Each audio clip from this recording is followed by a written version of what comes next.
Usually, it is the quality of life that is actually affected. So, Ma'am Jen is asking, Doc, when do I know that it is time for me to get a hip replacement? I have a hip osteoarthritis. I've been diagnosed 2 years ago, and I've been advised a hip replacement by my doctor. So thank you, Ma'am Jen. Question is, when does she know it's time for a hip replacement? Usually, it is the quality of life that is actually affected.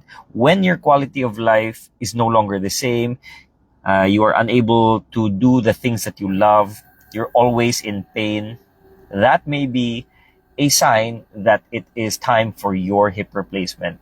Other than that, you also need to go through the finances of the family, talking with everyone in the family, making sure that everyone in your family is aligned, that everyone understands that this is the best option for you, that you have exhausted all means, wala nagyuilain na option para mabalik ang imong kinabuhi, no? So if you want to walk back to life and this is the only option, then it may be the time for a hip replacement where you are suffering so much and everyone around you is moving around smoothly, and ginabili na ka because you cannot join them for a travel trip or going to the mall, going to church.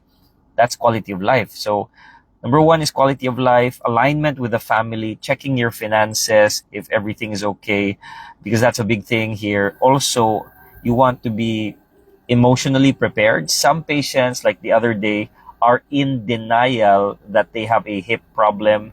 They are telling themselves, okay lang ko, Doc, okay lang ko, Doc. But their family is saying, no, ma, no, pa, you're not okay.